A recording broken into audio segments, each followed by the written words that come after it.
Ce que vous voyez à l'écran, c'est pas le cours d'une crypto foireuse. C'est pas le cours du dernier meme coin qui est sorti. C'est le S&P, le plus gros indice boursier américain.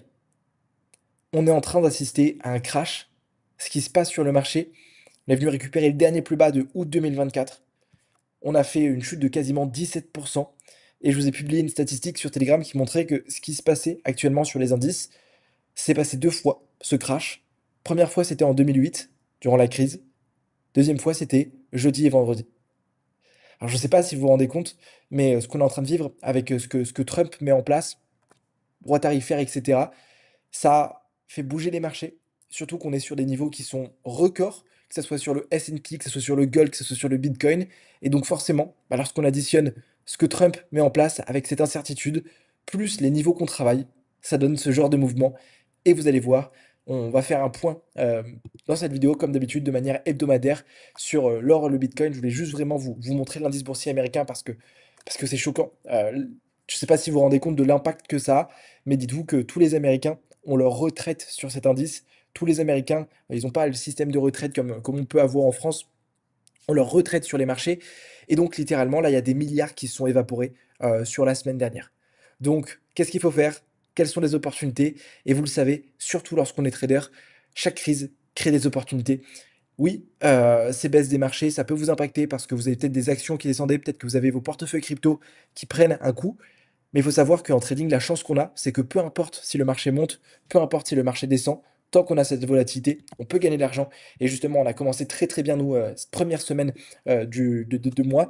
On va faire le point donc sur nos deux actifs. Déjà, Bitcoin. Bitcoin, je suis de plus en plus sûr que on va avoir une grosse correction sur le Bitcoin et qu'on va venir chercher les 76 000, 72 000 dollars.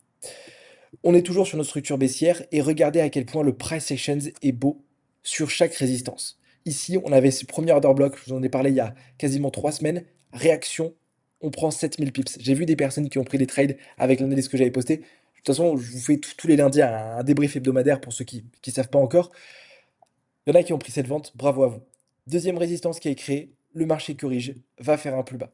Là, on a une autre résistance. Est-ce que le prix va venir le récupérer? Aucune idée. En tous les cas, tout ce que je vois, c'est que ici, on a des equal lows. Ok, ça, c'est un support pour un trader retail, mais en réalité, c'est que tous les acheteurs du marché ont leur stop là. Moi, j'ai tenté une vente qui était 5 étoiles jeudi. J'ai pris 5000 dollars. J'avais un dernier objectif sur ce plus bas qu'on n'est pas venu récupérer.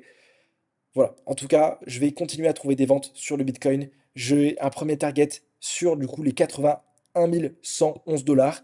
Deuxième target sur ce plus bas. Troisième target sur les 72 000 dollars d'un point de vue moyen terme. En ce moment, je trouve que le price action sur le Bitcoin, il est hyper bien. Bon, à part un marché qui a rangé, c'est normal, c'est le week-end. Donc moi, mon gros focus la semaine dernière, je crois que 70% des trades que j'ai ouverts étaient sur le Bitcoin, 70% des trades que j'ai partagé à la communauté étaient sur le Bitcoin. Donc je pense que je vais continuer à travailler le Bitcoin, continuer à trouver des ventes. Tant qu'on n'a pas liquidé ses plus bas, je vais continuer à trouver des ventes. Voilà, peu importe ce que fait le marché, mais on peut voir qu'à chaque fois, voilà, dès qu'on vient pousser à la haut, les vendeurs reprennent le dessus et ça montre bien que la force vendeuse est là, que le marché veut chuter. Et si je fais le parallèle avec la fondamentale, alors vous le savez, je trade très peu la fondamentale parce que pour moi c'est beaucoup trop indécis, surtout que je fais du intrascalp. Donc finalement, cette fondamentale, je ne la prends pas en compte. Mais on peut voir que le Bitcoin, d'habitude, qui est corrélé au S&P, si ici je vous fais juste une comparaison, S&P 500, hop, regardez, on a un S&P, on a régulièrement un S&P qui est corrélé au Bitcoin. Chaque fois qu'on a le S&P qui monte, on a le Bitcoin qui monte. Et là, on a un spread qui a été fait. C'est-à-dire qu'on a eu un S&P qui a chuté de 5% et on a un Bitcoin qui a rangé. Et donc, c'est ce qu'on appelle un spread. C'est-à-dire que la corrélation a été effacée entre le Bitcoin et le S&P. Pourquoi? Le S&P chute parce que les investisseurs sont indécis. Vu qu'ils sont indécis, ils préfèrent mettre leur argent sur des bons du trésor, sur des valeurs refuges comme le gold. C'est pour ça qu'on a vu l'or exploser. Et donc, n'ont pas envie de prendre des risques sur le marché. Pour le moment, le risque-reward n'en vaut pas la chandelle. Donc, on a le S&P qui chute. On a le Bitcoin qui est quand même un actif à risque, surtout qu'il est arrivé en ETF, donc les institutionnels peuvent le travailler, qui a stagné. Et ça m'étonnerait que Bitcoin fasse valeur refuge, vraiment pas. Je pense que la correction sur le Bitcoin, elle est pour cette semaine ou pour semaine prochaine, dans tous les cas, moi, ça va être mon billet. Ça va être le billet que je vais travailler sur ça, à part bien sûr si on a un retournement.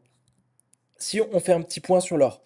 L'or, on est allé faire un nouveau plus haut. C'est ce que je vous disais, c'est ce que je vous disais. Je ne sais pas si vous le voyez, mais je vous répète toutes les semaines, achetez, achetez, achetez, achetez, achetez. Ceux qui ont acheté, ceux qui ont suivi ce que j'ai dit, gagnent. C'est simple. Suivent la tendance, suivent le flux, suivent le momentum. Or là, on a un potentiel retournement. Avec cette violente correction, on est venu liquider ce dernier plus bas qui avait créé ce plus haut.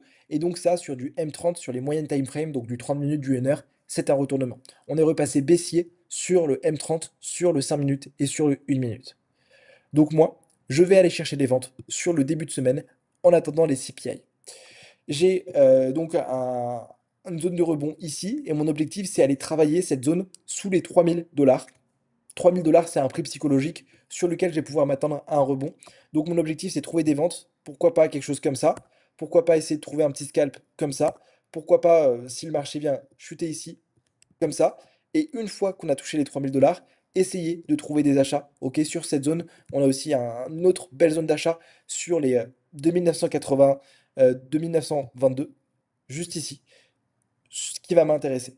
En tous les cas, moi sur le gold, sur du court terme, je suis repassé baissier, je suis repassé vendeur. Début de semaine sur l'ouverture, je vais trouver des ventes, du moins je vais privilégier les ventes. Et voilà. En tous les cas, sachez que c'est une très grosse semaine qui nous attend. C'est pas le moment de rester les bras croisés sur les marchés, je vous le dis. Je sais que c'est les beaux jours en France, je sais que c'est bientôt les vacances d'été. Mais les gars, franchement, il va pas falloir être en vacances. Ce qu'on est en train de vivre, les niveaux qu'on travaille, la volatilité qu'il y a, moi, je pense qu'il faut vraiment être là sur les marchés, il faut vraiment être focus parce que ce genre de trade, ce genre d'opportunité, ce genre de volatilité, surtout pour le S&P, hein, je vous ai dit la statistique, dernière fois que c'est passé, c'est en 2008. Voilà, il faut être connecté et ce ne sera pas en 2027-2028, lorsque Trump aura déjà terminé son mandat, qu'il aura déjà mis en place toutes ses réformes, que on aura ce genre de volatilité. Donc voilà, j'espère que vous êtes prêts les amis. On a fait une très belle première semaine. J'espère continuer comme ça avec les membres de la communauté privée. Très bon trading à vous. Toujours la gestion du risque, c'est la clé du succès. Et puis je vous souhaite à tous une excellente semaine. Explosez tous sur les marchés. C'était Casper. N'oubliez pas, mettez un petit pouce bleu, mettez une petite fusée, mettez un petit cœur. Comme d'habitude, c'est un plaisir. Ciao, très bon trading à tous.